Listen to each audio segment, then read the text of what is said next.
Hi,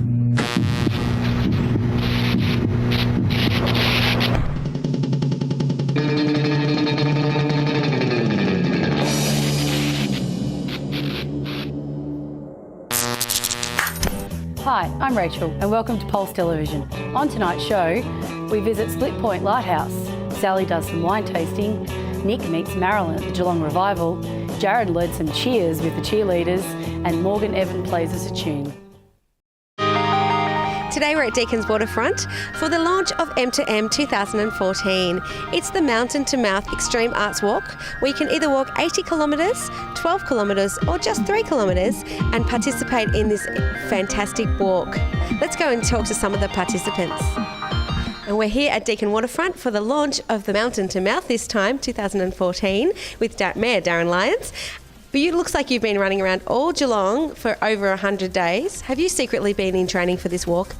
Oh, I've done a few things with my health in the last 7 days to improve my chances of doing 80Ks, although I won't have the time to be doing the whole 80Ks. But I'll certainly be doing somewhere between 3 and 12. But there's an exciting, very secretive something happening right at the end of the walk, which is going to be exciting in the evening. So I'm going to be a part of that. So I'm certainly excited about it, simply because it involves the arts and culture, but also it's going to be a very graphic display, and also the historical relevance to this. So that's for me is going to be quite extraordinary. So the Geelong After Dark event is sure to have lots of surprises for us. Well, of course, Diversitap being involved, they all just do an incredible job with Paco Festa, and I know Kaz Patton, who has been one of the major organisers, Deacon's 40th year. I think it's going to be quite extraordinary, and I'm really looking forward to one of the greatest After Dark night shows that we've ever had as an event in Geelong. And I mean, you don't get a mayor almost sailing off for the top of Deakin University if it's not going to be special, do you, in wings? Here at the Mountain to Mouth launch, we have Councillor Andy Richards. His portfolio is arts and culture. What is this going to do for Geelong? Well, thanks for the question, Lisa. And look, this is City of Greater Geelong's key or signature arts event for the next year. It's called Mountain to Mouth. It's reversing what we did in 2009, which was Mouth to Mountain. It's an arts walk, I guess, from up in the Yuyangs in out past Lara, all the way down to the mouth of the Barwon River at Barwon Heads and Ocean Grove. And there's various ways that the community can get involved. You can either participate in the 80K walk, there's a 12K or a 3K. I hear that most of the people around here today have been training. Have you been training? Oh, indeed. No, look, I've definitely upped my walking when I get some downtime since Christmas, and I think I'll be participating in a large part of the walk along with some of the other councillors. Now, the Geelong After Dark festivities will continue and greet the paraded pilgrimage down here at Eastern Beach area. What's the Geelong City's involvement in that? Well, that's right. The walk will pause halfway, or maybe a third of the way, I guess, in Geelong on the Friday night. It'll be a major arts event, or a set of arts events. We're funding it and we're organising it with others, key funding partners. And they can also come down, if you don't want to do the walk, they can come down and be part of the welcoming committee that will be here down at the waterfront. Indeed, and indeed at every point on the walk, there'll be a place where, every 10 or 15 kilometres there'll be some sort of point set up where there will be some festivities over the course of the 2 days. And there's an opportunity for locals to participate at their local point. Now, Councillor, we're also encouraging organisations, corporates and schools to get involved? Absolutely. If schools want to get involved or corporates, please contact the City. We're more than happy to talk them through how the project's going to work. Well, here with Andy Richards, Councillor for City of Greater Geelong. We'll look forward to seeing you on the walk. Thanks, Lise, and it's great to see Pulse TV out and about in Geelong. Thank you. So if you'd like to be involved with the Extreme Arts Walk, M to M 2014, jump online to geelongaustralia.com.au/MTOM. It's on the 9th of May and goes right through to the 10th of May. Come and join us and be involved. Aireys Inlet is a short drive down the Great Ocean Road from Geelong. Jane takes us to the Split Point Lighthouse. We're standing in the middle of the lighthouse right now on the original staircase and 136 steps. Now, currently the lighthouse is automated, but it wasn't always like that, so there must have been people here walking these steps every day, Mel.